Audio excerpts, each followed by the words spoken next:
Imagine being torn from everything you've ever known, sold by your own father to a Viking warrior with eyes of steel and a reputation for brutality. This is Era's nightmare, forced to marry a stranger from the north, bound by ropes as her village celebrates her humiliation. But in the icy wilderness of her new home, where survival itself is a daily battle, Era discovers something unexpected. The feared Viking who claimed her as trophy harbors secrets of his own. A profound grief, a haunting past, and beneath his warrior's exterior, a heart as imprisoned as hers. As winter closes in around them, the lines between captor and captive begin to blur in ways neither could have imagined. What happens when the very chains meant to enslave you become the key to a freedom you never knew existed? And what terrible choice awaits when her past reaches across the sea to reclaim her, just as her heart begins to find its true home? Rain poured down from the heavens as if the sky itself wept for Era's fate. Each icy droplet struck her trembling shoulders like tiny daggers, soaking through the thin fabric of her once pristine dress, now nothing more than muddy rags clinging to her shivering frame. Her wrists, bound with coarse rope that bit into her pale skin, bore the marks of her struggle. The makeshift altar in the village square, normally a place of celebration, had today become the stage for her humiliation. Around her, faces she had known since childhood twisted with a cruel mixture of pity and morbid fascination. Their whispers carried on the wind, cutting deeper than the cold rain ever could. "The fisherman's daughter will be the Viking's wife," a woman cackled, clutching her shawl against the downpour. "From free maiden to northern slave in one day," another voice added, laced with mock sympathy. Era forced herself to look at her father, standing at the edge of the crowd, his gaze fixed firmly on the muddy ground. Not once had he raised his eyes to meet hers since the agreement had been made. Not when they dragged her from their humble cottage, not when they bound her hands like a criminal, not even now, as he sold his only daughter to save his own skin. The rhythmic pounding of drums marked the cadence of her shame, each beat hammering home the reality of her situation. Her heart thundered in her chest with equal ferocity, though whether from fear or rage she could no longer tell. Both emotions had become so entangled that they formed a single, suffocating knot in her throat. And then she saw him. Standing tall amidst his men, the Viking leader waited. His presence dominated the square despite the downpour, his broad shoulders draped in furs and leather, untouched by the nervousness that plagued lesser men. His beard, the color of fire and blood, framed a face carved from stone, all harsh angles and unyielding lines. But it was his eyes that froze Era's blood, eyes the color of steel on a winter morning, sharp enough to pierce through flesh and bone to see the fear trembling beneath. He did not smile. He did not jeer like the others. He simply watched, his expression unreadable as she was led toward him like an offering to some ancient, merciless god. As Era was pushed forward, her bare feet slipping in the mud, something unexpected caught her attention. When their eyes met across the shrinking distance, she saw not the lustful hunger or cruel triumph she had expected, but something else, something that made her breath catch in her throat. There, in the cold gray of his gaze, flickered the faintest glimmer of compassion, carefully contained behind a warrior's mask. Ragnar the Viking did not look at her with desire or even with the satisfaction of ownership. He watched her with the quiet recognition of someone who understood what it meant to be bound by circumstances beyond one's control. He did not reach for her when she was finally brought before him. He did not touch her skin or inspect her like cattle at market as she had feared he might. Instead, he stood perfectly still, like a man facing his own execution rather than claiming a bride. The village priest stepped forward, his frail voice nearly lost in the rain as he began the ceremony. Ancient words mingled with the newer faith, a bastardized ritual meant to satisfy both the old gods and the new. When the moment came to seal their union, the priest produced a small blade, its edge gleaming despite the dreary light. "Blood binds what words cannot," the old man intoned, taking Era's bound hands. The knife's bite was quick but sharp. A single drop of crimson welled from her palm, followed by the sting as the priest pressed Ragnar's hand to hers, mingling their blood. In that moment, as their flesh touched for the first time, Ira felt her heart shatter into countless pieces. This was no beginning. It was an ending. Her life, her dreams, her future, all sacrificed on the altar of someone else's survival. Or so she thought. When the ceremony concluded, Ragnar's men moved quickly, efficient as wolves on a hunt. They untied her wrists, but immediately flanked her, making escape impossible. Without a word of farewell to the village that had betrayed her, without even a glance from the father who had sold her, Era was led toward the shore where a longship waited, its dragon-head prow pointing northward like a promise of exile. The wind grew stronger as they approached the beach, carrying the scent of salt and coming storms. The sea roared against the shoreline, a thunderous warning of the journey to come. Era's teeth chattered uncontrollably now, as much from terror as from cold. The northern lands were said to be a frozen hell, where the sun barely rose in winter and where strange gods demanded blood sacrifices. Would she be merely a wife, or would she become one such sacrifice when her novelty wore thin? As she was guided toward the wooden plank that would take her aboard the ship, and away from everything she had ever known, Era felt her legs weaken beneath her. The first step onto the unfamiliar vessel might as well have been a step into the grave itself. It was then that she felt it, something heavy and warm draping across her shoulders. Startled, she looked up to find Ragnar standing beside her, his massive frame blocking the worst of the wind. He had removed his own fur cloak and placed it around her, the material still carrying the warmth of his body. Their eyes met again, and this time there was no mistaking the quiet intensity in his gaze. He leaned closer, his voice low and rough like stone grinding against stone, meant for her ears alone. "Now you are under my protection," he murmured in accented but understandable words. "No harm will come to you by my hand or any others." The contradiction struck Era like a physical blow. This man, this warrior who had claimed her as property, who had torn her from her home, now spoke of protection? Was he villain or guardian, captor or defender? The uncertainty kindled a dangerous spark within her. Not hope exactly, but something equally perilous. Curiosity. As the longship pulled away from the shore, Era stood at the rail, the Viking's cloak still wrapped around her shoulders. Behind her lay the village that had cast her aside, the father who had betrayed her, the life that had ended. Before her stretched the vast, unforgiving sea, and a future as unknowable as the depths beneath the waves. The rain continued to fall, but now it seemed to wash away something old, rather than merely soak something new. And though Era did not yet know it, the chains that truly bound her had begun to loosen the moment they had been forged. 5 days at sea had left Era hollow-eyed and weary, her body bruised from the constant rocking of the longship against unforgiving waves. When land finally emerged from the morning mist, a jagged silhouette of snow-capped mountains and dense forests, she felt neither relief nor dread, only a strange numbness that had settled in her bones alongside the cold. The Viking settlement appeared gradually through swirling snowflakes, a collection of wooden structures nestled between steep hills and a frozen harbor. Smoke rose from dozens of hearths, thin gray ribbons against the colorless sky.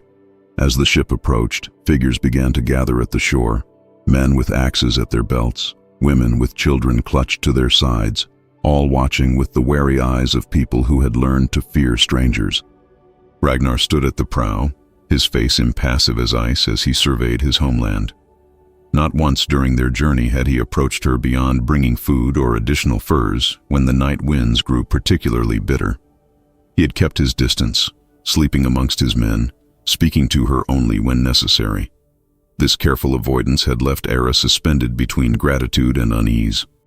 When the ship finally scraped against the shore, Ragnar's men leapt into knee-deep water, pulling the vessel closer with ropes thick as a man's wrist.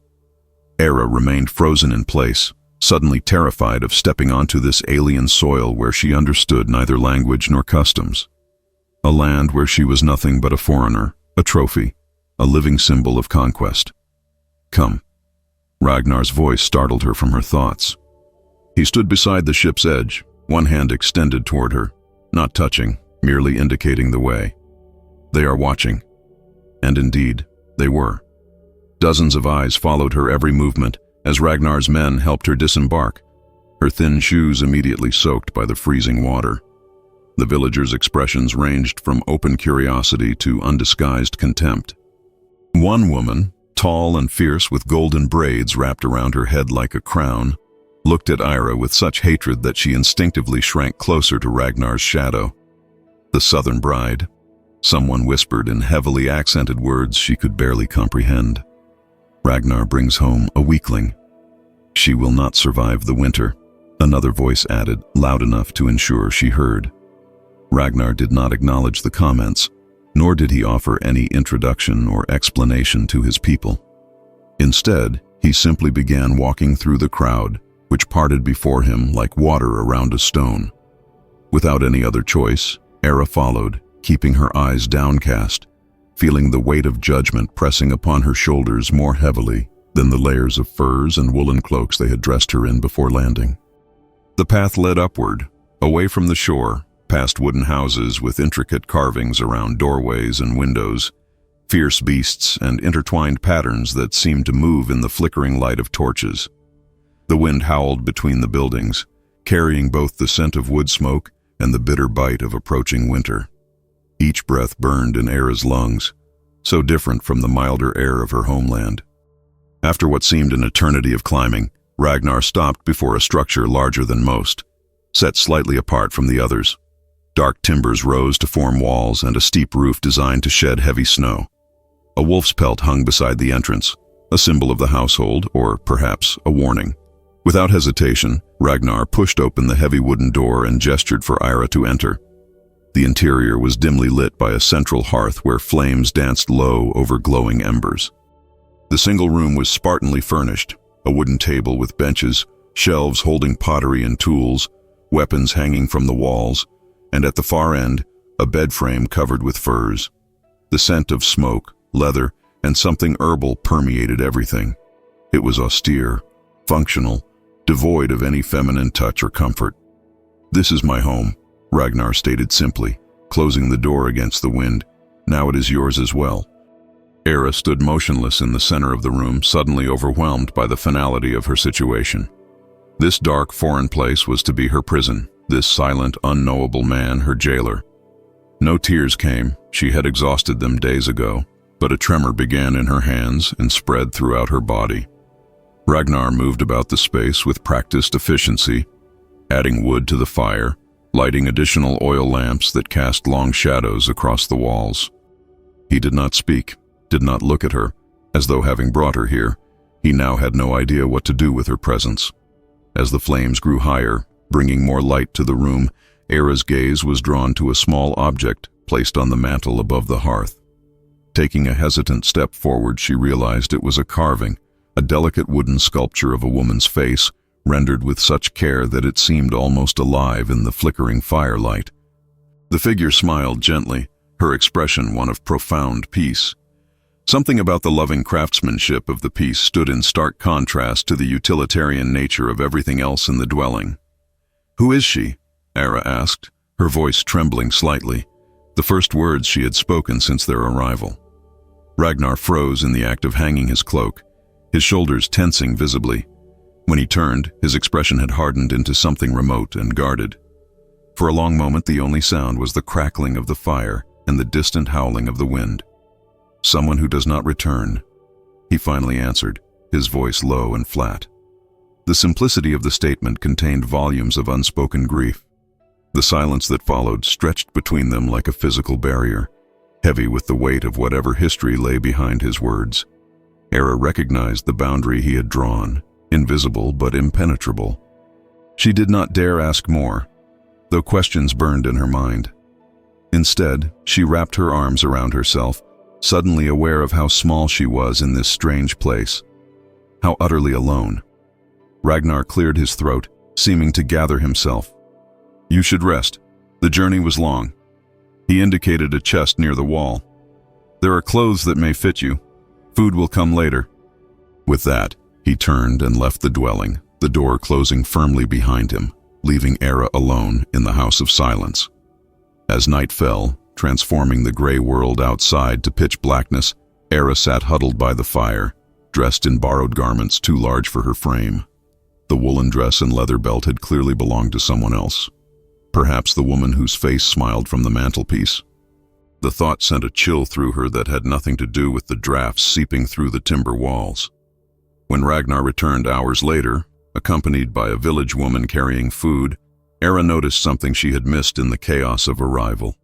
Though the villagers clearly feared him, the woman kept her eyes downcast and departed quickly. They also respected him.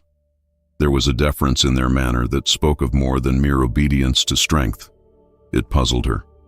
They ate in silence, seated at opposite ends of the table.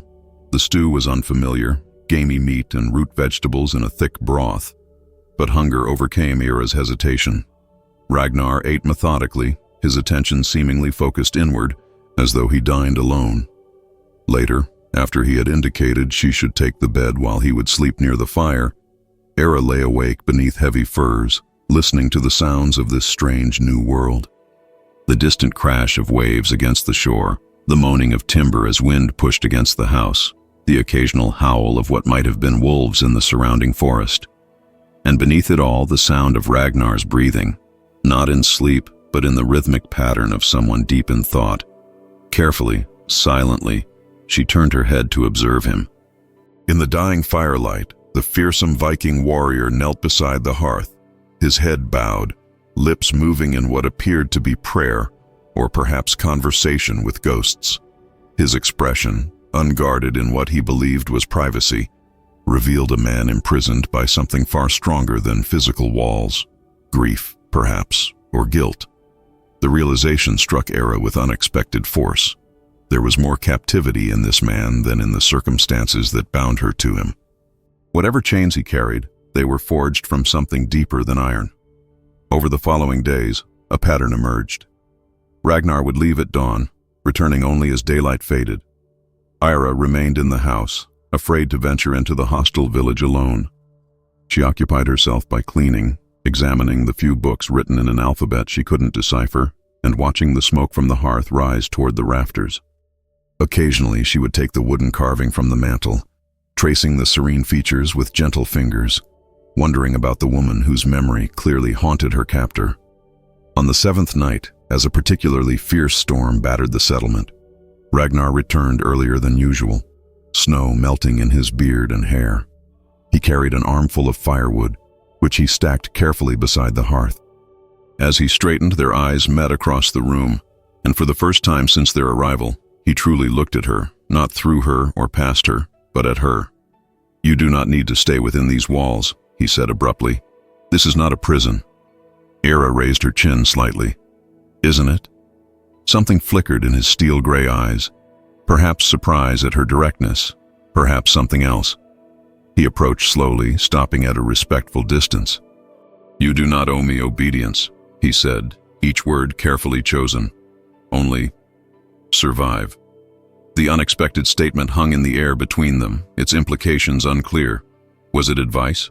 A command? A plea? Era could not decipher his meaning, but as she met his gaze across the firelight, she felt something shift. Not trust, certainly not affection, but perhaps the first fragile thread of understanding. Outside, the winter wind continued to howl, but within the house of silence, something had broken open, like ice beginning to crack at the first whisper of spring.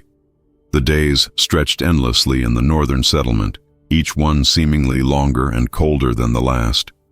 Era watched through frost-rimmed windows as the villagers moved through their daily routines, fishing when the waters weren't frozen, hunting in the surrounding forests, preparing for the deepest winter yet to come. The snow fell with relentless determination, piling against the walls of Ragnar's home, transforming the landscape into something alien and severe. After 2 weeks of self-imposed isolation, Era made her decision. If this strange cold place was to be her home, then she would not live as a shadow within it. She would not become a ghost haunting the corners of Ragnar's dwelling, waiting for him to acknowledge her existence. If she was to survive here, truly survive, not merely exist, she would need to forge her own path. The following morning, she rose before dawn, before Ragnar could slip away to whatever duties occupied his days. She dressed in the warmest clothes she could find, wrapping layers of wool and fur around herself until her movements felt cumbersome, but her body retained some semblance of warmth. With determined hands, she rekindled the dying embers in the hearth, coaxing them back to life with small pieces of kindling and patient breath.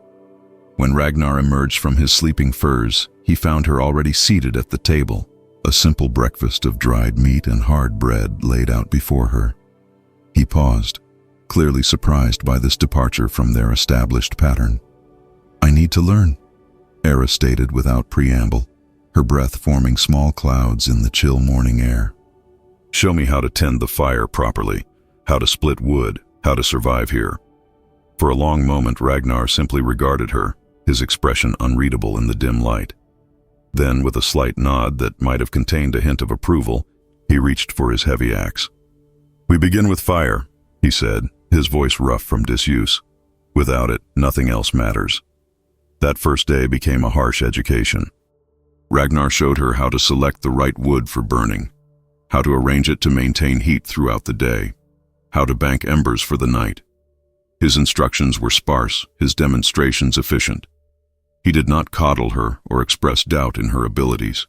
He simply showed her once and expected her to learn. By midday, her hands were raw from handling rough timber, her back aching from the unfamiliar labor. Yet something warm bloomed within her chest that had nothing to do with the blazing hearth, a small, fierce pride. When Ragnar left to attend to his duties as leader, he did not order her to remain inside. The door stood open, both barrier and invitation removed. Era stepped outside for the first time since their arrival, squinting against the brightness of sun on snow. The cold air burned her lungs, but she welcomed the sharp sensation. It was the feeling of being truly alive. With cautious steps, she made her way toward the center of the settlement, aware of curious and hostile eyes tracking her progress. A group of women worked together outside one of the larger buildings, scraping hides and talking in low voices. Their conversation died as Era approached, replaced by a heavy silence laden with judgment. "The southern slave comes out to play," one woman remarked in the northern tongue, loud enough for Era to understand the gist if not every word. She was tall and broad-shouldered, with a face as hard as the frozen ground beneath their feet. "Perhaps she seeks a real man, not our grieving wolf," another added with a cruel laugh. Ira felt heat rise to her cheeks, but she kept her spine straight, her chin lifted. She had not survived being torn from her home, a perilous sea journey, and the crushing isolation of recent weeks to be cowed by petty cruelty. Without a word, she walked to a pile of unprocessed hides, selected one, and began to work, mimicking their techniques as best she could. The women exchanged glances of surprise and derision, clearly expecting her to fail or flee. When she did neither, their mockery grew more pointed, more deliberate. "She will cut herself and weep for her mother," the first woman predicted, making a show of handling her sharp scraping tool with exaggerated care. Ira's hands trembled from both cold and inexperience, but she pressed on, focusing on the task rather than their words. The hide was stiff and unyielding beneath her fingers, the work harder than it appeared. Several times the scraper slipped, narrowly missing her fingers, yet each time she recovered, adjusted her grip, and continued. When blood finally welled from a small cut on her palm, she neither cried out nor stopped working. Instead, she wiped the blood on her skirt and carried on, meeting the gaze of the outspoken woman with quiet defiance. Something shifted in the woman's expression, not quite respect, but perhaps recognition. With a grunt that might have been acknowledgement, she turned back to her own work. The mockery did not cease entirely, but it lost some of its venom. Day after day, Era ventured further into the life of the settlement. She learned to sew with sinew and bone needles, to preserve food in salt and smoke, to weave rough baskets for storing provisions. Each new skill was hard-won, each small success purchased with blistered hands and aching muscles. The villagers continued to call her Slave of the South, but increasingly the title was spoken with a note of grudging admiration. In the evenings, she returned to Ragnar's home, their home, as she had begun to think of it despite herself, bearing the evidence of her day's labors: newly sewn furs, mended garments, wild herbs gathered from the edges of the forest. Ragnar rarely commented on these offerings, but she noticed that he used what she provided, wore what she repaired, ate what she prepared. It was acknowledgement of a sort, silent but tangible. Their evenings had settled into a routine of shared meals and separate silences. He never approached her bed, never made any claim upon her as a husband might. Yet sometimes she would catch him watching her with an expression she could not quite decipher, something between curiosity and concern, as though she were a puzzle he had not expected to encounter. It was on such an evening, with snow falling heavily outside and the wind moaning through the settlement like a restless spirit, that the pattern of their careful coexistence shattered. Ragnar returned long after darkness had fallen, moving with the stiffness of someone in pain. When he stepped into the firelight, Era gasped at the sight of blood darkening his left side, staining his tunic from shoulder to waist. "What happened?" she asked, already moving to help him remove his heavy cloak. "Border skirmish," he replied tersely, wincing as the movement pulled at his wound. "Neighboring clan testing our strength." Without hesitation, Era guided him to sit by the fire, then gathered what she would need: clean cloths, water warmed over the flames, a flask of strong spirits she had discovered among his provisions. Her hands trembled slightly as she helped him remove his bloodied garments, revealing a deep gash that ran along his ribs, the work of a blade that had found the gap in his armor. "It needs cleaning and stitching," she said, her voice steadier than she felt. The wound was ugly, but clean, the sort of injury that would heal well if properly tended, but could fester if neglected. Ragnar's eyes narrowed as he studied her face. "You know how to do this?" Era nodded. In her former life, she had often helped tend to fishermen injured by hooks and knives, to children who fell from trees or rocks.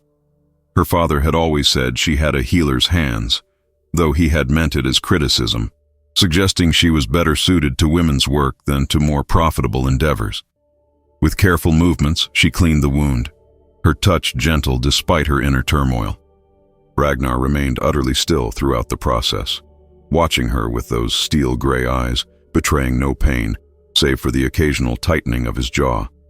When it came time to stitch the wound closed, her courage nearly failed her. The needle seemed impossibly large in her shaking fingers, the thread too coarse for human flesh. Yet the alternative, leaving the wound to heal on its own, carried too great a risk of infection. "Why do you help me?" Ragnar asked suddenly, his voice low and rough in the quiet room. Era paused, the threaded needle poised above his skin. The question struck her as odd. Why wouldn't she help an injured person, regardless of who they were? But as she met his gaze, she realized he genuinely did not understand her motivation. "Because no one else will," she answered simply, the truth of it resonating in her chest like the toll of a distant bell. Something flickered in Ragnar's eyes, a recognition perhaps, or a memory. For a heartbeat, the air between them seemed charged with an unfamiliar energy, intimate in a way that had nothing to do with physical closeness. Then the moment passed, and Era returned her attention to her task. With steady hands that belied her inner nervousness, she began to stitch the edges of the wound together, working methodically from one end to the other. Ragnar made no sound throughout the process, though beads of sweat formed on his brow. When she finally tied off the last stitch and covered the wound with a clean cloth, she became aware of how close they had been sitting, how the firelight cast both their shadows as one elongated shape against the wall. She moved back slightly, suddenly conscious of boundaries crossed and new territories entered. "You have skilled hands," Ragnar said quietly, examining her work with an appraising eye. It was the closest thing to a compliment he had ever offered her. "My father would disagree," Ira responded with a small, bitter smile. "He always said my hands were made for mending nets, not for casting them." "Your father was a fool to sell what was precious," Ragnar stated, his tone matter-of-fact rather than sympathetic. Before Era could respond to this unexpected assessment, Ragnar rose stiffly to his feet. "Tomorrow I will show you the cliffs," he announced, as if it were a decision long considered. "There is something you should see." 3 days later, when Ragnar's wound had begun to heal cleanly, he kept his promise. They walked together through the snow-covered forest, following a narrow path that wound upward toward the rocky shoreline. The sky above was clear for once, a pale blue expanse that seemed to stretch into infinity. When they reached the edge of a towering cliff, Era's breath caught in her throat. Below them, the sea stretched to the horizon, its surface partially frozen near the shore, creating a landscape of fractured ice and dark water. The beauty was stark and absolute, a different kind of beauty than the gentle hills and green valleys of her homeland, but no less magnificent for its severity. "Here," Ragnar said, gesturing toward the expanse before them. "Even the ice breaks when the heart insists on resisting." Era watched as a large sheet of ice near the shore cracked with a sound like distant thunder, yielding to the relentless pressure of the tide beneath. The metaphor was not lost on her. He was speaking of himself, of the frozen grief he carried, of resistance and inevitable surrender. She turned to face him fully, her eyes meeting his without fear or hesitation for the first time since their strange union began. "Then let us break together," she said quietly, the words emerging from some deep, unexamined part of herself. Ragnar's expression changed subtly, his eyes widening slightly as if her response had caught him off guard. For a moment, something vulnerable and almost yearning crossed his features. Then, as quickly as it had appeared, the expression vanished, replaced by his usual stoic mask. He turned away, his gaze returning to the horizon, but Era noticed how his hand clenched into a tight fist at his side, knuckles white with tension. There was something he feared to reveal, something he held back even as the ice between them began to crack. The winds howled with unusual ferocity that morning, rattling the timbers of the house and driving snow through every tiny gap in the walls. Era had woken before dawn, stirred from sleep by the storm's fury and the knowledge that such weather would keep Ragnar within the settlement. These days of confinement had become rare opportunities, chances to observe him in his private moments, to study the man behind the warrior's mask when duties did not call him away. Ragnar had indeed remained at home, though he had retreated to the small smithy attached to the rear of the dwelling, where the rhythmic clanging of hammer on metal provided a counterpoint to the storm's wild song. Left to herself, Era decided to tackle the clutter that had accumulated in the storage room, a small chamber adjacent to the main living area that served as both pantry and general repository for tools, weapons, and sundry household items. The room smelled of dried herbs, leather, and the sharp tang of metal. Sunlight filtered weakly through a small high window, casting more shadows than illumination.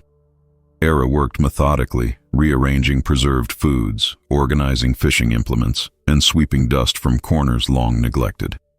The task was soothing in its simplicity, offering a sense of control in a life where so little remained within her power. It was while moving a stack of old furs that she discovered it, a chest of dark wood bound with iron, pushed far back against the wall as if deliberately hidden from casual view. Unlike the other containers in the storeroom, this one bore no dust, suggesting it had been recently moved or handled. More intriguing still was the small lock securing its clasp, the only locked item she had encountered in Ragnar's home. Era hesitated, her fingers hovering above the chest's weathered surface. To pry into Ragnar's private possessions felt like a betrayal of the fragile trust developing between them. Yet something about the chest's secretive placement tugged at her curiosity with irresistible force. "It's merely a storage box," she murmured to herself, justifying her interest. "Perhaps it contains household items I should know about." The lock, as it happened, was not engaged. Whether through oversight or intention, Ragnar had left it hanging open on its hasp. This discovery only deepened Era's sense that she stood at the threshold of something significant. With a final glance toward the door to ensure she remained unobserved, she carefully lifted the lid. The chest's contents were few but arranged with evident care. Atop a folded bundle of fabric lay a collection of parchment. Letters, by the look of them, written in a delicate hand quite unlike Ragnar's bold scrawl. The language was familiar yet foreign, a dialect close enough to her own that she could discern isolated words. Beloved, return, promise. A woman's handwriting, surely. Era's heart quickened, though whether from guilt at her prying or something less definable, she could not say. Beneath the letters, wrapped in the fabric, a fine linen cloth far softer than anything else in the household, lay a necklace. Era lifted it carefully, marveling at its craftsmanship. A silver pendant in the shape of a northern flower hung from a delicate chain, its petals etched with intricate runes. The metal was polished to a high sheen, suggesting it had been frequently handled and cherished. This was no mere ornament but a treasured keepsake, preserved with loving attention. As she held it up to catch the meager light, the chain suddenly gave way between her fingers. A link, weakened by age or frequent handling, snapped with a tiny sound that nonetheless seemed thunderous in the quiet room. The pendant dropped into her palm, but the broken chain slithered to the floor with a soft clink. "No," Era gasped, immediately kneeling to retrieve the fallen links. "Please, no. What are you doing?" The voice, Ragnar's voice, came from directly behind her, so quiet it was barely audible yet filled with such intensity that it seemed to freeze the very air in the room. Era turned slowly, still kneeling, the broken necklace clutched in her trembling hand. She had been so absorbed in her discovery that she hadn't heard him enter, hadn't noticed the cessation of hammer strikes from the smithy. Ragnar stood in the doorway, his massive frame blocking what little light filtered through from the main room. His face was cast in shadow, but Era could feel the weight of his gaze upon her. Not angry, as she might have expected, but something far more devastating. Wounded. Betrayed. "Where did you find that?"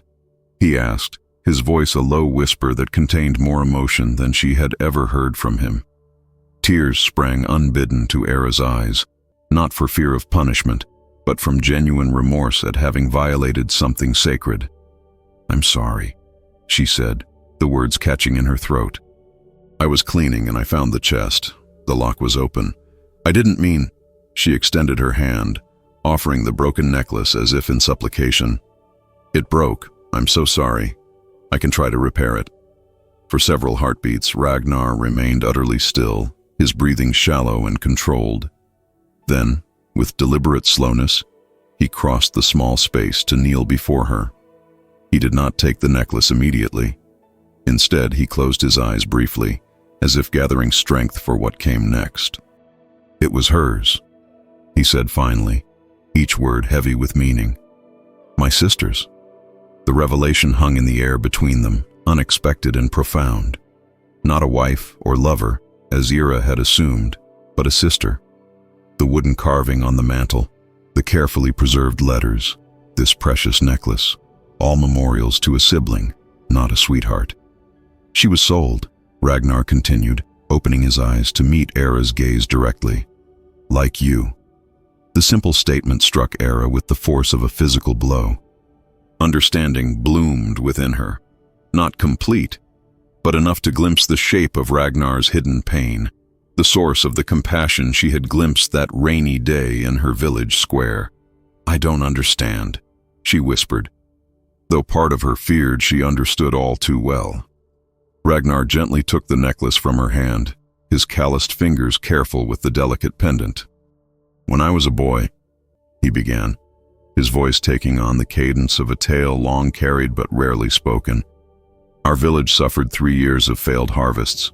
People starved. My father, desperate to feed our family, sold my younger sister to southern traders." His jaw tightened. She was 12 winters old. Era felt sick with the implications. Children sold into servitude rarely found kind masters. Most faced lives of unrelenting hardship, abuse, or worse.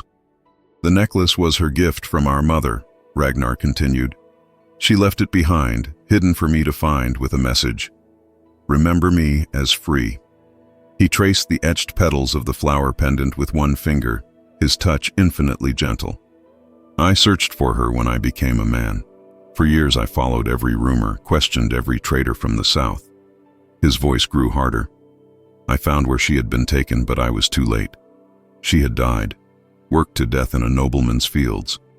The weight of his grief was palpable, a presence as real as the storm that raged outside. Ira understood now why he had kept his distance, why he had promised her protection rather than demanded submission. In her he saw an echo of his lost sister, another life uprooted and sold for another's gain. "That's why you took me," she said softly, realization dawning. "Not as a prize, but as redemption," Ragnar finished for her. "I could not save her. But when I saw you there, bound and afraid," he closed his hand around the necklace. "I could not walk away, not again." Tears flowed freely down Era's cheeks now, not for herself, but for the boy who had lost his sister, for the man who carried that wound still. Tentatively, she reached out to touch his clenched fist, her fingers light against his skin. "I am sorry for your loss," she said simply, "and I am sorry I intruded upon your grief." Ragnar looked at her with an expression she had never seen before, raw, unguarded, vulnerable. Then, with careful deliberation, he placed the broken necklace back into her palm and closed her fingers around it. "Perhaps," he said quietly, "it is time for new hands to hold these memories." In the days that followed, something fundamental shifted between them.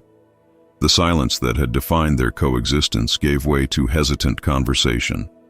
Ragnar began to teach Era words in his language, not merely practical terms for objects and tasks, but expressions of thought and feeling.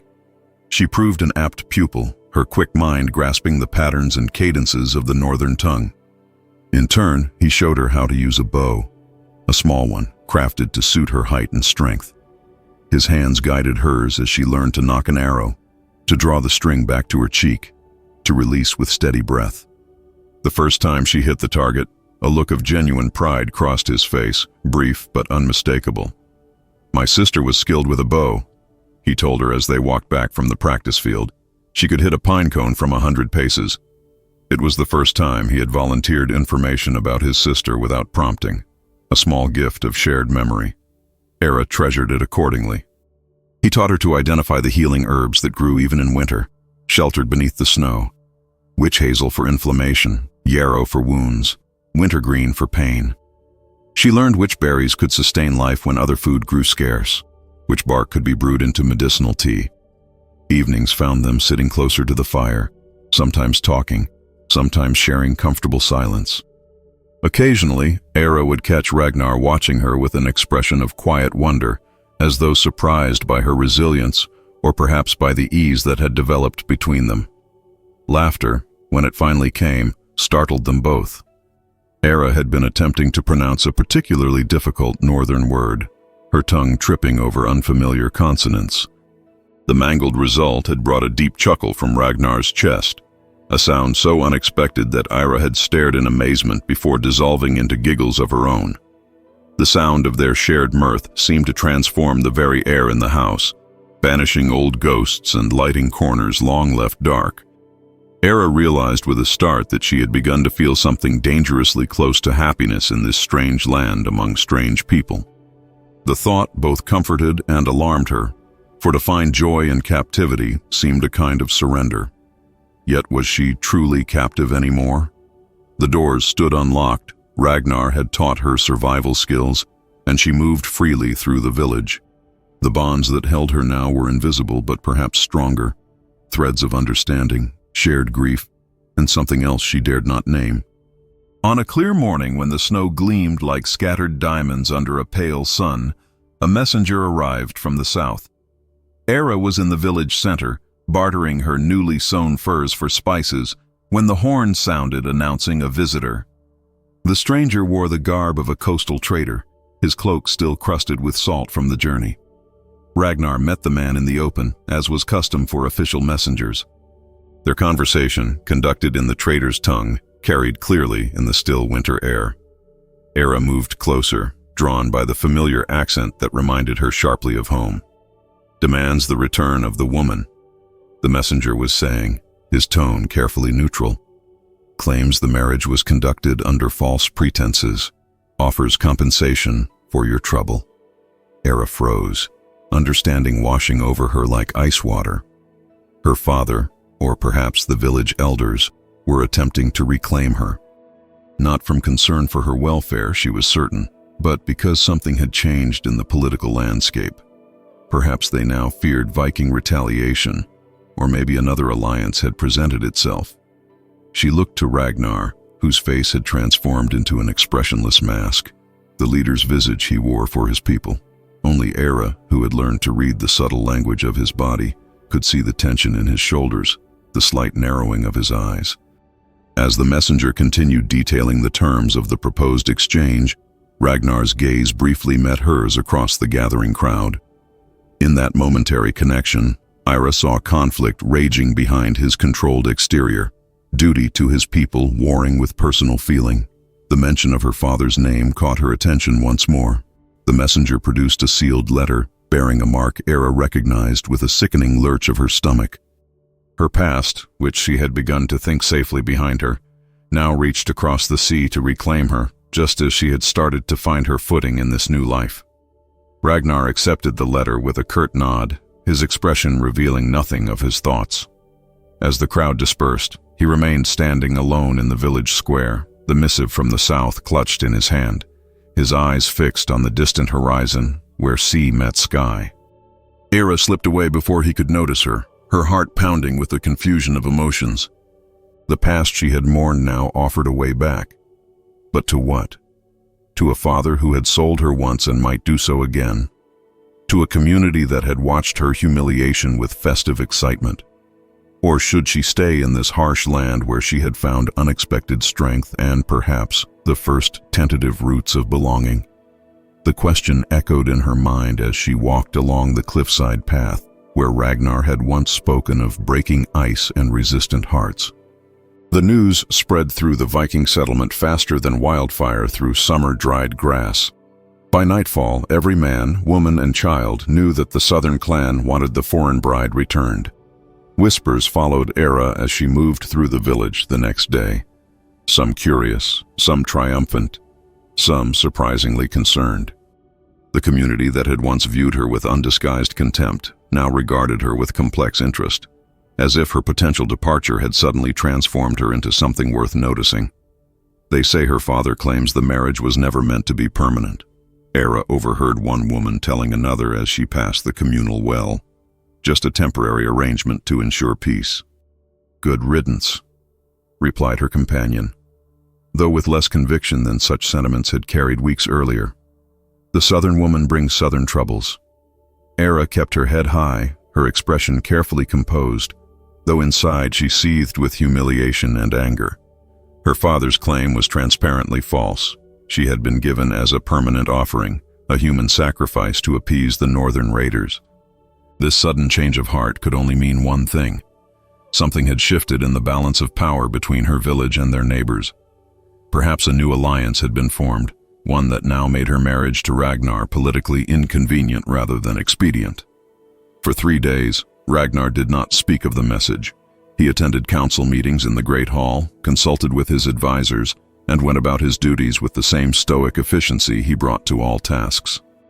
But Ira, who had learned to read the subtle language of his body, could see the tension in his shoulders, the tightness around his eyes, the way his hand sometimes clenched into a fist when he thought no one was watching. On the evening of the 3rd day, as bitter winds howled outside and drove snow through every crack in the timber walls, the village elders convened a public assembly. Ira was summoned to attend, not as a participant, but as the subject of discussion. She stood at the edge of the great hall, wrapped in furs against the cold, acutely aware of the hundreds of eyes upon her. Ragnar sat in the center of the gathering on a high-backed chair, not an ornate throne, but a seat of authority nonetheless. His expression betrayed nothing as the council leader, a gray-bearded man named Hakon, read aloud the translated demands of the southern clan. "They offer 6 ships of grain and 24 horses," Hakon announced, looking up from the parchment. "A generous price to correct what they call a misunderstanding." Murmurs swept through the crowd. Such an offering represented considerable wealth, especially as winter tightened its grip and food stores dwindled. Several voices called out in immediate agreement, urging acceptance of the deal. "The southern woman has brought nothing but trouble," one man shouted from the back. "Take the grain and send her back." "Her people were never trustworthy," added another. This could be the beginning of better trade, without the burden of keeping her. Each word struck Ira like a physical blow, though she fought to maintain her composure. She was nothing to these people, less than nothing. A bargaining chip, a commodity to be traded for more valuable goods, just as she had been to her father. Håkon raised a hand for silence, then turned to Ragnar. "What says our leader? The council recommends accepting this generous offer before the southern clan reconsiders." All eyes shifted to Ragnar, who had remained silent throughout the discussion. He rose slowly, his imposing height commanding immediate attention. For a long moment he surveyed the gathered villagers, his gaze sweeping across eager faces before finally coming to rest on Era. She met his eyes steadily, refusing to look away despite the humiliation burning in her chest. Whatever he decided, she would not give them the satisfaction of seeing her break.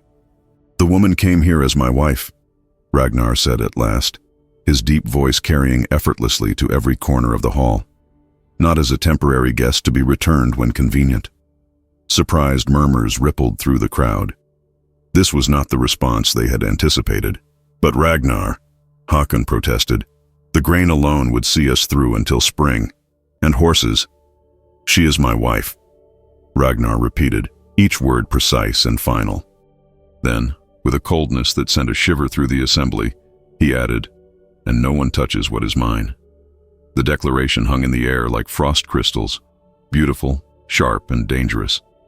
Ira felt her breath catch in her throat. Was this possessiveness, protection, or something else entirely? Håkon's expression darkened. "You grow soft because of her," he accused, giving voice to what others had only whispered, "putting the desires of one foreign woman above the needs of your people." A dangerous silence fell over the hall. To challenge the leader so openly was a serious breach of protocol, one that demanded response. The crowd grew still, sensing the shift from political discussion to personal confrontation. Ragnar stepped forward, closing the distance between himself and Håkon until they stood face to face. Though the older man was himself a formidable warrior, he seemed to shrink in Ragnar's shadow. "Speak carefully, old friend," Ragnar said, his voice deceptively quiet. "You question not my judgment, but my strength." The implicit threat was unmistakable. Håkon held Ragnar's gaze for several heartbeats, then slowly inclined his head in acknowledgement of the rebuke. "As you wish," he conceded, though his tone suggested the matter was far from settled. "The woman stays." The assembly dispersed shortly thereafter, breaking into small clusters of animated discussion. As the villagers filed out into the snowy night, many cast curious glances toward Era, seeing her with new eyes. Ragnar's public defense had transformed her status in an instant, from unwelcome outsider to someone under the explicit protection of their leader. Whatever private opinions they held, none would dare openly mistreat her now. Era remained rooted in place until the hall had nearly emptied, trying to process what had just occurred. Ragnar's declaration had been unequivocal, but his motivation remained opaque. Had he defended her out of some sense of honor, duty to their marriage vows? Or was it merely pride, refusal to surrender what he had claimed as his own? When only a handful of people remained in the hall, Ragnar approached her, his expression once again carefully neutral. "We should return home," he said simply. "The storm grows worse." They walked in silence through the deepening snow, the wind howling between the buildings like a living creature. The village had grown still, its inhabitants retreated to the warmth of hearths and the comfort of certainty. Luxuries Era found suddenly beyond her reach. Inside their dwelling, the fire had burned low during their absence. Era moved automatically to tend it, adding kindling and logs until flames leapt up once more, casting dancing shadows across the walls. Ragnar removed his heavy cloak and hung it by the door, then stood watching her, something unreadable in his gray eyes. Finally, when the silence between them had stretched to breaking, Ira turned to face him. "Why did you defend me?" she asked directly, her voice steadier than she felt. "They offered you valuable goods. My father clearly wants me returned. You could have been free of me." Ragnar's expression shifted subtly. Surprise, perhaps, at her directness. "Is that what you want? To return to the father who sold you?" "No," Ira answered without hesitation. The certainty of this, at least, was absolute. "But that doesn't answer my question. Why do you defend me when you despise me?" Ragnar's brows drew together, genuine confusion crossing his features. "Despise you? Why would you think that? You barely speak to me." Era replied, the words tumbling out now, fueled by weeks of uncertainty and the emotional turmoil of the assembly. "You keep your distance. You—" She faltered, suddenly unsure how to articulate the strange, strained intimacy of their arrangement. Ragnar moved closer, stopping when just an arm's length separated them. The firelight caught the angles of his face, softening his usual stern expression. "I do not despise you, Era," he said quietly. "I defend you because I have learned to recognize a captive soul." His gaze held hers, intense and honest. "And I want to see you free." The simple statement struck her with unexpected force. Not possession then, but something far more complex. A recognition of shared experience, a desire to break chains rather than forge them. "Free?" she echoed, struggling to comprehend his meaning. "But I am your wife, brought here against my will. How can I ever be truly free?" Something vulnerable flickered in Ragnar's eyes, there and gone so quickly she might have imagined it.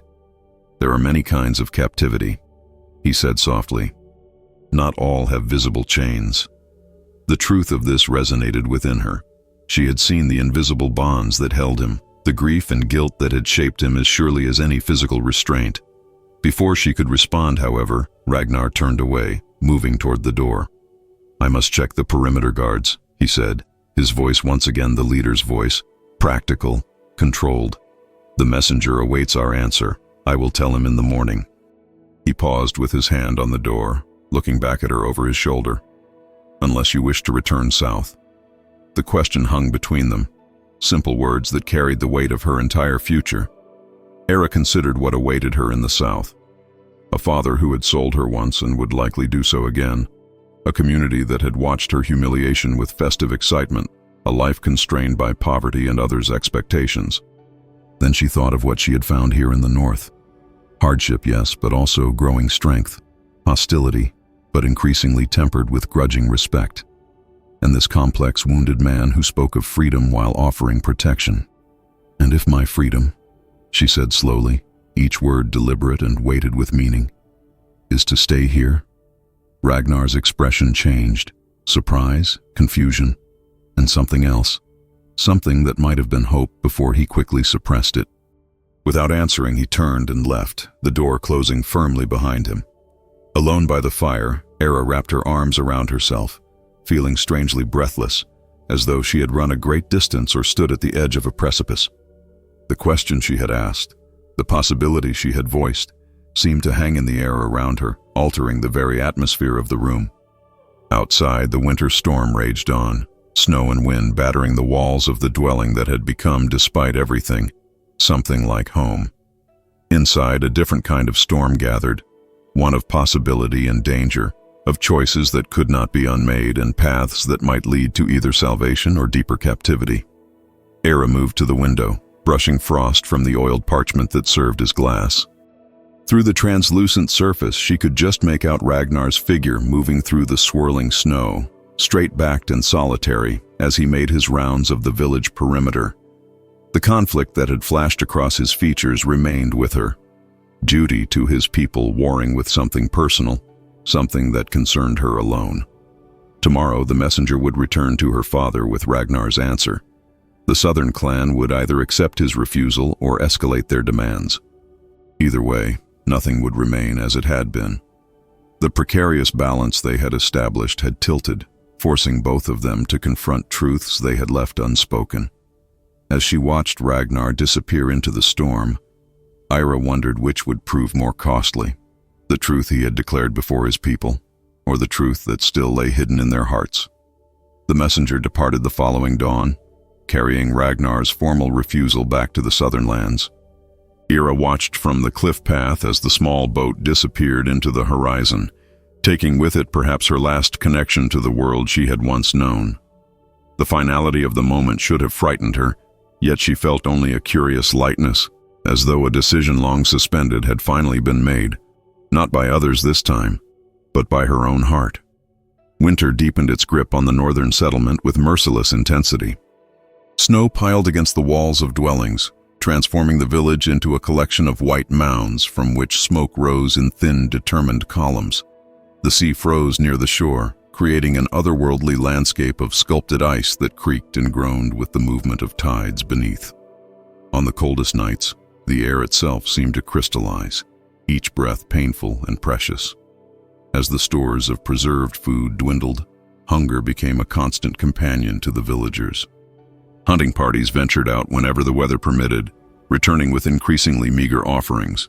Fishing through holes cut in the sea ice yielded few rewards. Rations were reduced, then reduced again. Children grew hollow-cheeked. Adults tightened belts and spoke of springs past when similar hardships had been endured. Era, though accustomed to the lean times that coastal villages often faced in winter, was unprepared for the particular cruelty of northern scarcity. Yet she refused to surrender to despair or helplessness. Instead, she applied herself to the task of survival with quiet determination.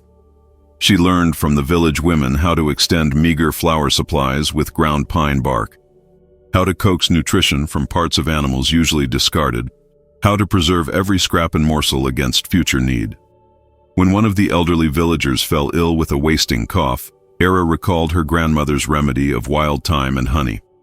The thyme, she knew, grew on the southern slopes of the hills even in winter, sheltered by rocks that absorbed the weak sunlight. Honey was a precious commodity, but she had earned a small jar through her work sewing winter garments for the shipbuilders' children.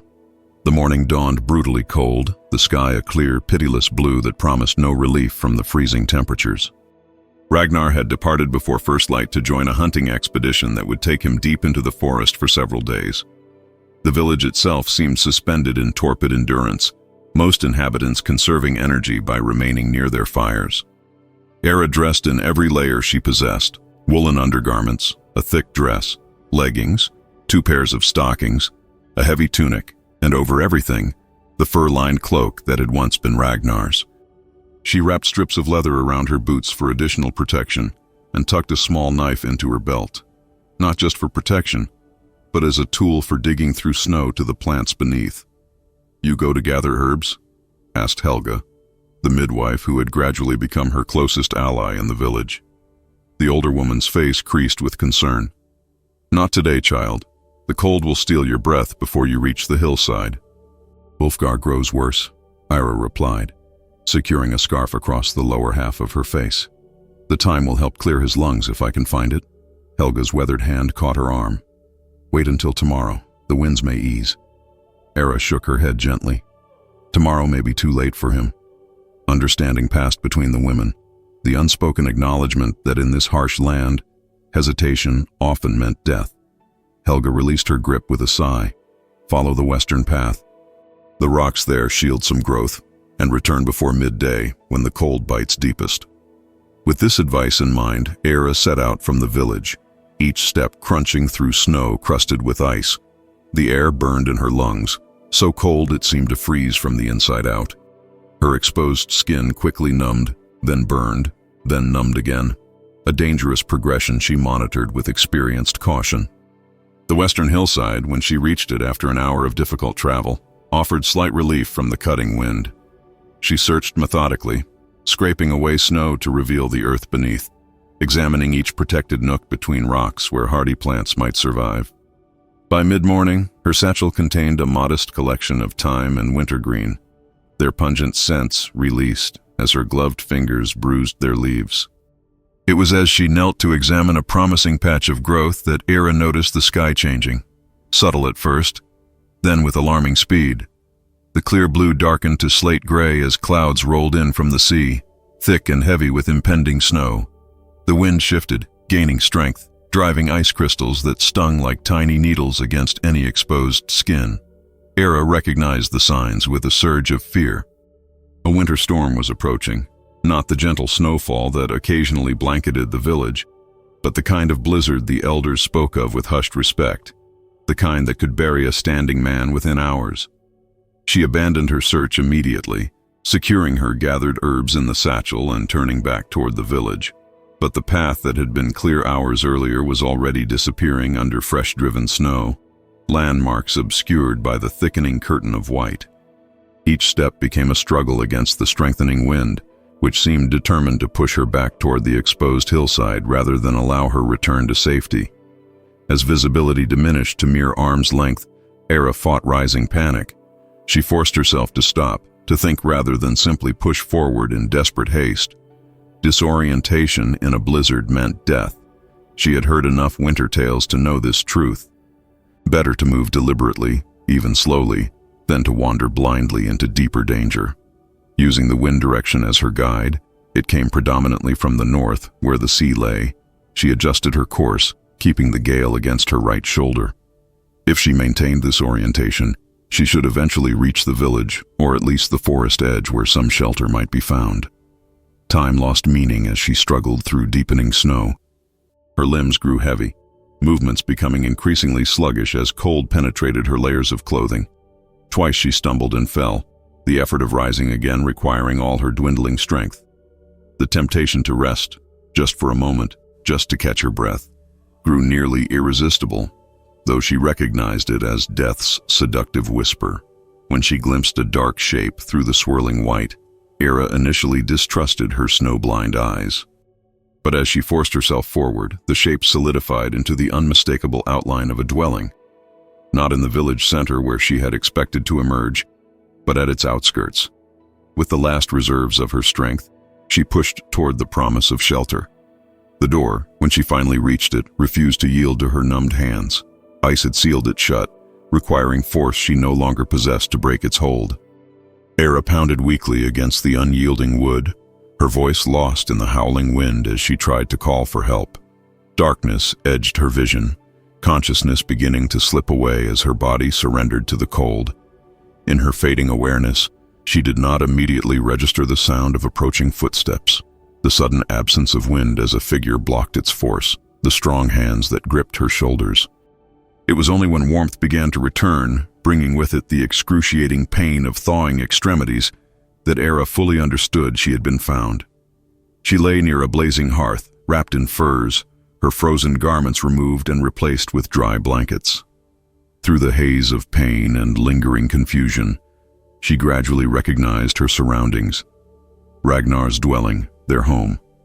And kneeling beside her, his face lined with exhaustion and something that might have been fear, was Ragnar himself. "You returned," she whispered, her voice barely audible, cracked lips struggling to form the words. "The hunting party." "We turned back when we saw the storm approaching," he replied, his voice rougher than usual. "I found you at our door, nearly buried in snow." His hand, calloused yet gentle, brushed frost-damaged hair from her forehead. "Why were you out in such weather?" Era tried to gesture toward her satchel, dropped and forgotten in the struggle for survival. "Herbs. For Ulfgar's cough." Understanding dawned in Ragnar's eyes, followed by something complicated, admiration mingled with distress. "You risked your life for an old man who once called you southern slave?" She had no answer that would make sense to him, or perhaps even to herself. It had simply seemed necessary. A small defiance against death's dominion, a way to be useful when so much else remained beyond her control. As feeling painfully returned to her hands and feet, Era became aware of other sensations, the trembling that racked her body despite the warmth, the strange detachment she felt from her own limbs, the unnatural drowsiness that pulled at her consciousness. She had experienced enough winters to recognize the dangerous signs of profound cold exposure. Ragnar saw it too. His expression grew increasingly concerned as he monitored her condition. He spoke to her continuously, his voice a lifeline when her awareness began to drift. Asking questions that required responses, sharing stories of his childhood, demanding that she stay present with him. When her shivering intensified to violent tremors, he gathered more furs, built the fire higher, heated stones to place near her core. Through the haze of her condition, Era became dimly aware that he never left her side, not even as day faded to night and the storm outside reached its howling crescendo.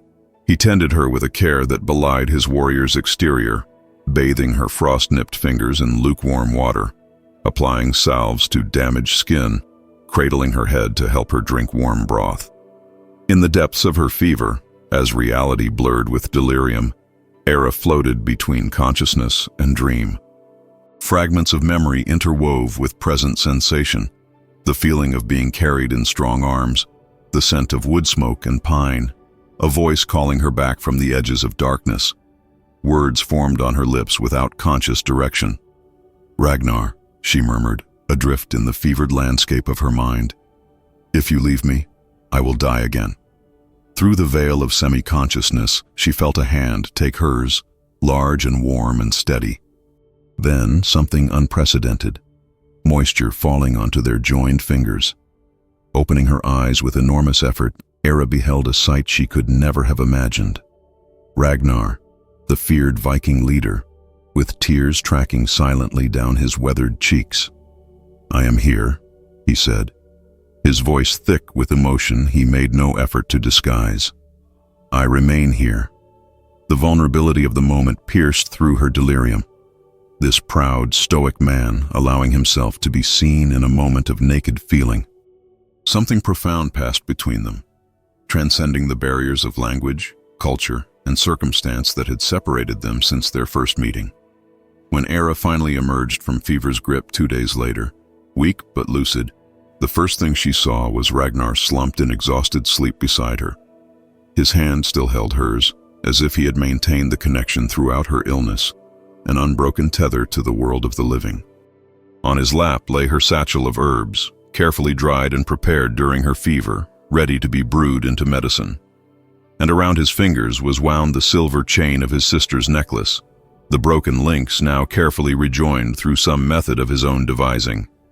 As consciousness fully returned, bringing with it the awareness of how near to death she had come, Era felt something shift within her, a realization that the man before her had fought for her life with the same fierce determination he brought to battle, not out of duty or honor or possession, but from something far more profound. When Ragnar stirred and opened his eyes to find her watching him, relief washed over his features, softening the habitual severity of his expression. Without speaking, he lifted the repaired necklace and gently placed it around her neck, the silver flower pendant cool against her skin. "She freed me when she left this world," he said softly, his fingers lingering at the clasp. "You freed me by staying." The simple declaration contained multitudes, acknowledgement of how her presence had gradually drawn him from the prison of grief and guilt he had built around himself, recognition that in trying to save her, he had found his own path to healing. Era raised a trembling hand to touch the pendant, this precious artifact now entrusted to her care. The gesture represented more than the transfer of a treasured possession. It was a conferring of belonging, of acceptance, of trust. When Ragnar leaned forward to press his lips gently to her forehead, their first true gesture of physical tenderness, she felt the last walls between them begin to crumble. Not in passionate abandon, but in something more meaningful. Mutual recognition of two souls who had found in each other unexpected sanctuary. The northern winter finally released its brutal grip as the days gradually lengthened. Snow retreated from southern slopes, revealing patches of earth that had lain dormant for months. Ice thinned along the shoreline, cracking with sounds like distant thunder as the sea reclaimed its fluid dominion. Birds returned, their songs a welcome counterpoint to the previous silence of frozen days. Era's recovery was similarly gradual. The deep cold had taken a toll. Her fingertips remained sensitive, her lungs ached in the crisp morning air, and exhaustion claimed her earlier each evening than she would have liked. Yet with each passing day, strength returned to her limbs, color to her cheeks, resilience to her spirit. Through her convalescence, Ragnar remained attentive in a way that drew curious glances from villagers who visited their dwelling. The fearsome warrior who had led raids along southern coastlines now ensured that the fire burned steadily, that food was prepared to tempt her diminished appetite, that blankets were arranged just so around her shoulders as she sat watching the awakening world outside their window. Such tenderness, displayed without self-consciousness or apology, transformed him in the eyes of his people. Some viewed the change with approval, evidence of depth beneath the hardened exterior of their leader. Others whispered concerns, wondering if this softer aspect might compromise the strength needed to protect their clan in dangerous times. Håkon, the council elder who had opposed Ragnar's decision to keep Era, was among the latter. He arrived at their dwelling one afternoon as melting snow dripped from the eaves, puddles reflecting a sky gradually warming toward spring. "The council would speak with you," he announced without preamble, his gaze deliberately avoiding Ira where she sat mending a fishing net by the hearth. "Then the council knows where to find me," Ragnar replied, continuing to sharpen his axe with methodical strokes. Håkon's weathered face tightened with barely suppressed frustration. It is a matter of importance. Regarding the spring expedition, the whetstone paused in Ragnar's hand, though his expression remained neutral. I will attend when I have finished here. When Håkon had departed, his stiff posture betraying his displeasure, Eira set aside her mending and turned to Ragnar. What spring expedition? Ragnar tested the axe's edge with his thumb before answering. Each year, when the ice retreats enough for ships to pass, we sail south and east, to trade primarily, sometimes to raid if necessary. The casual reference to raiding, the same activity that had brought her to this place as unwilling bride, might once have chilled Eira's blood. Now, understanding more of the harsh realities that shaped life in this unforgiving land, she heard it with different ears. Survival here required strength, sometimes terrible strength. You will lead them, she said. It wasn't a question. I have always led them. He set the axe aside and faced her fully. It is expected. Something in his tone caught her attention, a note of hesitation she had never before detected when he spoke of his duties as leader. She studied his face, noting the subtle conflict in his expression, the way his gaze rested on her with uncharacteristic uncertainty. But this year you question whether you should go, she ventured, reading between unspoken lines. A small smile, rare and warming, briefly crossed his features. You have learned to hear what I do not say. I've learned to see who you truly are, she corrected gently. Their newfound closeness still felt fragile, precious as the first spring growth pushing through thawing soil. Since her near death in the blizzard, they had dwelled in a space transformed, sharing meals at the same side of the table, exchanging words that went beyond mere practicalities, occasionally allowing their hands to touch when passing objects between them. Small gestures that nonetheless represented a profound shift in their relationship. Now the prospect of separation loomed just as this delicate connection was taking root. Eira felt the weight of it pressing against her chest, yet recognized his obligation to his people. The same sense of duty that had led him to defend her before the council now pulled him toward horizons beyond their shared dwelling. When would you depart? She asked, working to keep her voice steady. When the fjord ice breaks completely. Perhaps 2 weeks' time. He moved to sit beside her, close enough that she could feel the reassuring warmth of him. The expedition would last through the summer months. Months, she echoed, the word carrying the hollow sound of loneliness anticipated. That evening, the council's decision rippled through the village. Ragnar would lead the largest expedition in years, with 6 ships and over 100 warriors. Prosperity depended on successful trading. Security depended on their strength being known along distant shores. The announcement was met with approval from most, a return to normalcy after the harsh winter, a reaffirmation of their ways. As preparations intensified over the following days, Eira watched Ragnar divide himself between his responsibilities as leader and his evident reluctance to leave her. Ships were readied, provisions gathered, weapons inspected and repaired. Maps were consulted, routes debated, potential trading partners and targets discussed in long council meetings that often lasted well into the night. Yet each evening he returned to their home, sometimes exhausted beyond words, yet always seeking her company, as though storing memories to sustain him through coming absence. On the night before the first ship would be launched to test the clearing waters, Ragnar returned earlier than expected.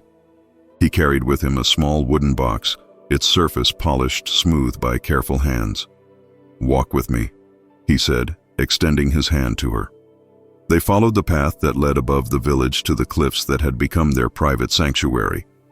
The evening air held the promising softness of approaching spring, though patches of snow still lingered in shadowed hollows. Below them, the sea stretched toward the horizon, its surface reflecting the deepening blue of twilight. The men questioned my decision to lead them, Ragnar said after they had stood in comfortable silence for several moments. They wonder if I have grown too attached to home comforts. To you. Eira felt a pang of guilt. Her presence had complicated his position, created doubts where before there had been only certainty. Perhaps you should not have defended me so publicly. He turned to face her, his expression serious. I do not regret that decision. But your people need a leader who remembers what truly matters, he interrupted. For too long, I led them with a frozen heart. I raided, I traded, I protected our lands, but I did so as a man half dead, seeking only to fulfill duty without purpose.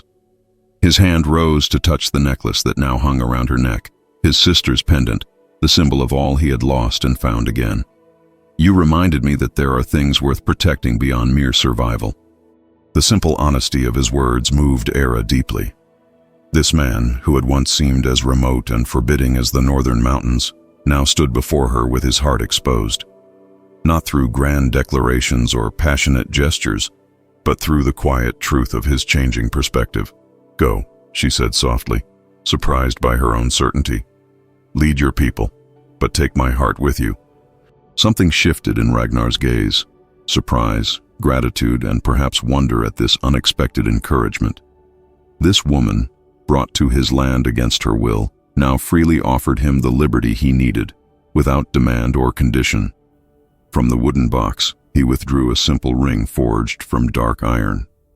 Unlike the ornate jewelry favored by wealthy traders or noble women, this band bore no embellishments save for a single etched symbol that matched the flower on her necklace. "In our tradition," he explained, holding the ring between them, "iron represents strength that endures through fire." His voice dropped lower, touched with rare vulnerability. "If I return, it will be to ask you to stay, not as my captive, but as my chosen companion. If I do not return—" He paused, emotion briefly overtaking words. "It will be your reminder of my freedom." The profound meaning behind this gesture was not lost on Era. He who had once purchased her freedom with his protection now offered her the ultimate choice, to remain or depart, to accept or refuse the bond between them. And in doing so, he acknowledged his own transformation from captor to supplicant. With trembling fingers, she accepted the ring, its weight substantial against her palm despite its simple design. "I will keep it safe," she promised, closing her hand around the token. "As you kept me." They remained on the cliffs until stars emerged above them, speaking little yet communicating much through presence alone. The village below gradually quieted as hearth fires were banked for the night, windows darkening one by one until only scattered points of light remained. When they finally returned to their dwelling, the customary separation of sleeping spaces seemed suddenly artificial, an unnecessary barrier between two souls who had already bridged greater divides. Without discussion, they lay down together beside the hearth, her head resting on his shoulder, his arm protective around her waist. Not as lovers, that transition remained yet to be crossed, but as two people who had found in each other something precious: recognition, understanding, belonging. Dawn arrived with the hushed anticipation that precedes significant departures. The village stirred early, final preparations underway as the first ship would test the waters that day.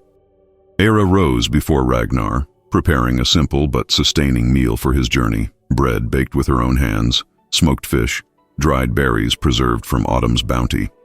When he emerged from sleep to find her thus engaged, Ragnar watched her with an expression that seemed to memorize every detail: the way sunlight caught in her hair, how her hands moved with practiced grace, the curve of her profile as she bent to retrieve something from the hearth. "I have something for your journey as well," she said, presenting him with a small leather pouch embroidered with protective symbols she had learned from the village women. Inside lay herbs to ward off sickness, a small carving she had made during winter evenings, and a lock of her hair tied with thread. Old magic, Helga had told her, to guide a traveler home. Ragnar accepted the gift with solemn reverence, securing it inside his tunic close to his heart. Then, from his belt, he removed a knife. Not a warrior's weapon, but a practical tool with a handle of polished bone. "This was my father's," he explained, placing it in her hands. "It has cut rope, shaped wood, prepared food, saved lives. May it serve you while I am gone." The exchange of tokens completed, they shared their final meal together in comfortable silence. Outside, horns began to sound, calling warriors to the shore. Their time had run its course. At the village square, families gathered to bid farewell to fathers, brothers, sons. Women pressed charms into calloused hands. Children clung to knees before being gently disentangled. Elders offered blessings, invoking gods old and new for safe passage and prosperous trading. Eira stood slightly apart from the others, still conscious of her position as outsider, despite the grudging acceptance she had earned over the winter months. The iron ring hung on a leather cord beneath her clothes, a secret weight against her skin. When Ragnar approached for their final farewell, he did not embrace her as other men embraced their women. Instead, he stood before her with the formal bearing of a leader, mindful of watching eyes and wagging tongues. Yet in his gaze lay everything unspoken between them: regret at leaving, hope for return, and something deeper that neither had yet named aloud. "May favorable winds guide your ships," she said, using the traditional farewell she had learned during winter evenings. "May your hearth remain warm until I return," he responded, completing the ritual exchange. As he turned to lead his men toward the waiting ships, the morning sun broke fully above the eastern horizon, casting long shadows across the village square. The light caught in Ragnar's red-gold beard, illuminating his profile with almost supernatural clarity. No longer the fearsome stranger who had claimed her at an altar of shame, but a man transformed by unexpected connection, walking away yet bound by invisible threads to the home he left behind. Eira climbed the path to the cliffs, wanting to watch the departure from that higher vantage. The wind that had once seemed so hostile now felt almost companionable, tugging at her clothes and hair as she found her place at the edge of the precipice. Below, the ships were pushed into deeper water, oars extended like insect limbs on either side of sleek wooden hulls, sails unfurled, catching the morning breeze, billowing into taut curves that would carry the vessels beyond the protective arms of the fjord and into open waters. On the lead ship, Ragnar stood at the prow, his tall figure unmistakable even at a distance. As the vessel turned toward the sea, he looked up toward the cliffs, knowing, somehow, that she would be there. No wave or gesture passed between them, only the silent acknowledgement of connection that required no physical demonstration. As the ships grew smaller against the vast expanse of ocean, Eira remained motionless, watching until they became mere specks on the horizon. The wind carried the scent of salt and possibility, reminiscent of that first journey that had brought her to these shores as captive bride.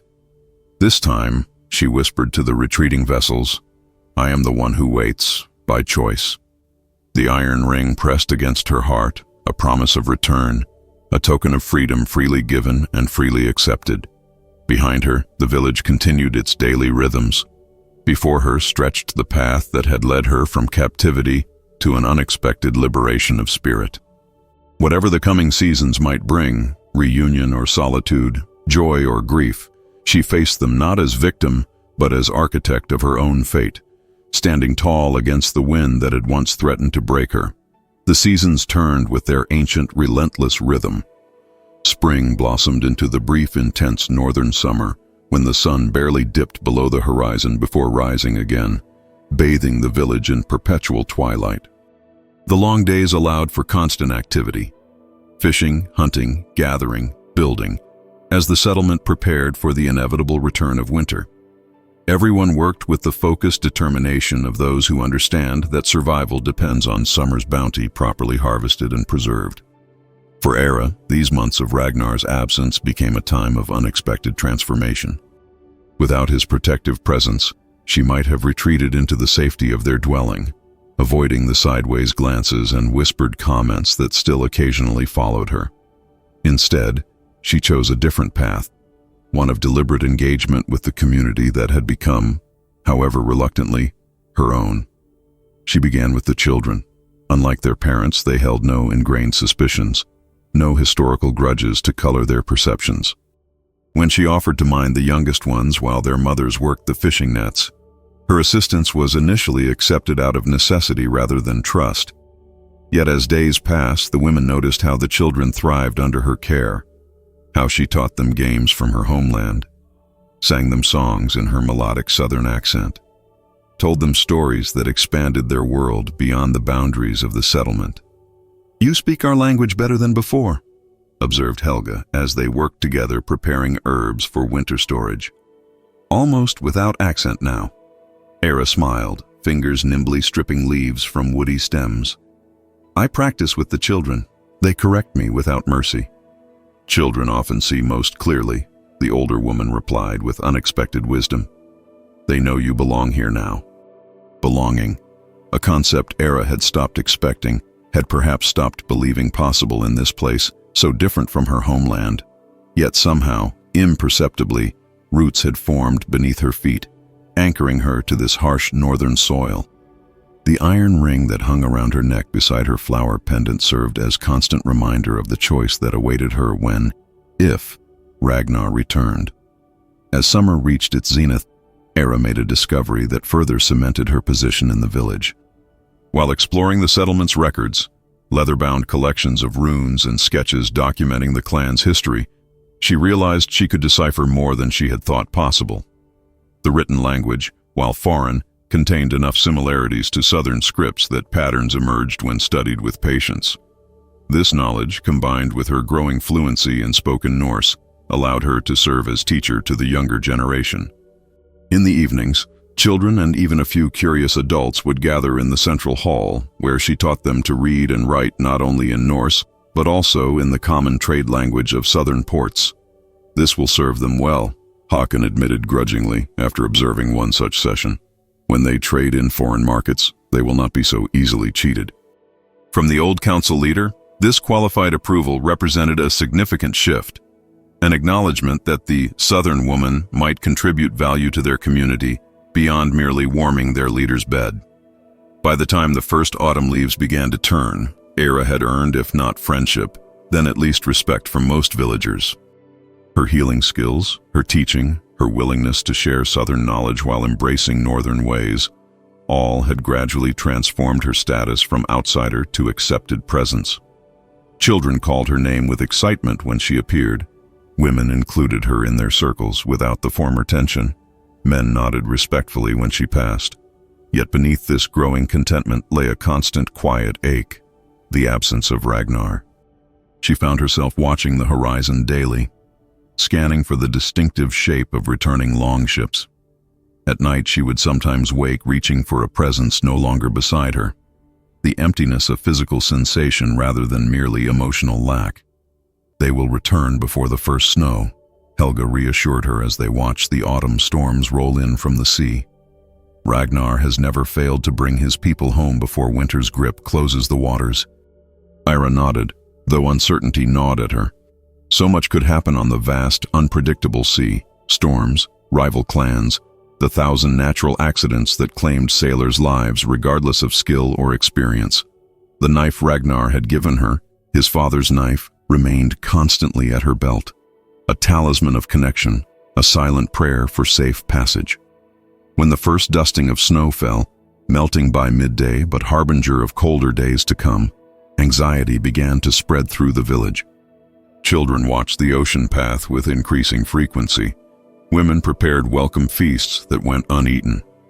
Old men studied the weather with furrowed brows, calculating how much time remained before winter would seal their shores in ice. Era maintained outward calm, continuing her teaching, her healing work, her daily routines. Yet each night, alone in the dwelling that still felt somehow incomplete without its master, she would hold the iron ring to her lips and whisper words that were part prayer, part command. "Return to me." It was on such an evening, with the hearth fire burning low and the wind beginning to carry the bite of true winter, that horns sounded from the watchtower, the signal for approaching ships. The village erupted into immediate activity, torches lit despite the early hour, people rushing toward the shore with cries of excitement and relief. Era's heart thundered in her chest as she joined the flow of villagers, her throat tight with emotion she dared not name. Hope and fear warred within her, hope that Ragnar had returned safely, fear that somehow, during the long months apart, everything between them might have changed. Through the gathering dusk, the distinctive silhouettes of Viking longships appeared, cutting through waves turned copper by the setting sun. 1, 2, 3 vessels, Era counted anxiously, remembering that 6 had departed in spring. As they drew closer, she could make out figures moving on the decks, hear the rhythmic splash of oars driving the ships homeward. The first ship reached the shore, amid cheers and calls of welcome. Warriors leapt into the shallow water, immediately surrounded by family members pressing forward to embrace long-absent fathers, brothers, sons. The second vessel followed close behind, its crew similarly engulfed by the waiting crowd. Ira stood slightly apart, scanning each face with increasing desperation. Where was he? Had he returned on one of the missing ships? The questions crowded her mind, pushing against her carefully maintained composure. Then the third ship, the largest, approached the landing. At its prow stood a figure whose height and bearing were unmistakable even at a distance. Ragnar had returned, though something in his posture suggested weariness beyond ordinary fatigue. As the vessel ground against the shallows, he disembarked with less of his usual fluid grace, moving like a man carrying invisible weight. Era started forward, then hesitated, uncertain of protocol in this public reunion. Their parting had been restrained by necessity. Should their reunion observe similar boundaries? Before she could decide, Ragnar's eyes found her in the crowd, his gaze locking onto hers with an intensity that seemed to collapse the space between them. The months of separation fell away in that single moment of connection. Whatever had occurred during his journey, victories or defeats, discoveries or disappointments, had not altered the essential truth that had been building between them before his departure. If anything, the recognition that passed between them now held greater certainty, deeper understanding. As he made his way through the crowd, accepting brief greetings but clearly focused on a single destination, Ira remained where she stood, not from hesitation now, but from the certainty that he would come to her. In this moment, she needed to be found rather than to seek. When Ragnar finally stood before her, close enough that she could see the new lines etched around his eyes, the fresh scar that traced his jawline, the gray that had appeared in his beard, Era felt a surge of emotion so powerful it momentarily robbed her of speech. This man, once stranger, then captor, now something far more complex, had returned to her, as promised. Neither spoke immediately. Words seemed inadequate vessels for all that passed between them in that silent exchange of gazes. Around them, the village celebrated, families reunited, news and gifts were exchanged, a swirl of joyful chaos that created a strange pocket of privacy in its very publicness. Ragnar was the first to break the silence, his voice rougher than she remembered, perhaps from shouting commands over wind and wave for months. "You are well?" Such a simple question, yet laden with deeper meaning. Had she been safe, happy, healthy in his absence? Had she chosen to remain by her own will? "I am," she answered, her own voice steadier than she had expected. Then, because it needed to be said, she added, "I waited." Something in his expression softened, tension visibly leaving his shoulders, as though her words had relieved him of a burden long carried. He glanced around at the busy shoreline, the reuniting families, the general commotion of homecoming. "Come," he said, offering his hand in a gesture both request and invitation. "There is much to tell." They walked through the village together, his hand warm and solid around hers, a public acknowledgement of connection that would not have been possible before his departure.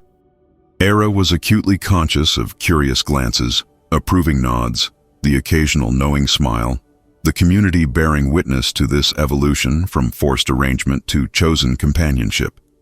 As they passed the central gathering place, Era's attention was caught by an unexpected tableau. A group of children, the same ones she had taught and cared for during the summer months, sat in a semicircle, listening intently as an older girl read aloud from a parchment. Their faces were animated with curiosity and delight as stories unfolded through written words. A scene unimaginable when she had first arrived in this settlement. Ragnar followed her gaze, his expression registering surprise and then understanding. "Your work," he stated rather than asked. "They learn quickly," she replied, unable to keep pride from warming her voice. "They hunger for stories beyond our shores." Ragnar watched the children for a moment longer, something like wonder crossing his weathered features. "You have built something here, while I fought and traded elsewhere." His voice held no resentment at this realization, only quiet appreciation. "Something that will outlast both of us." The insight struck Era with unexpected force. She had never considered her teaching in such terms. as legacy rather than mere occupation. Yet he was right. These children would pass their knowledge to others, creating an unbroken chain extending far beyond her own life. When they finally reached their dwelling, Era was struck by how simultaneously familiar and strange it felt to cross the threshold with him again. The home she had maintained in solitary dignity during his absence now seemed to expand around his presence, as though the very timbers recognized their master's return. Ragnar moved to the hearth, adding wood to the banked embers with the ease of long habit. As flames leapt up, illuminating the room with warm golden light, he reached into his tunic and withdrew an object wrapped in soft leather. With deliberate movements, he unwrapped the package to reveal a necklace unlike any Era had seen, a circle of dark metal, intricately worked into flowing patterns that caught and reflected the firelight. "This is forged from the iron of my ring," he explained, holding it up between them. "The same iron that symbolized my promise to you. I carried that promise through distant lands, through battle and storm, through long nights when only the thought of return kept my course true." He stepped closer, the necklace held like an offering. "What was once a symbol of captivity, I have transformed into a crown.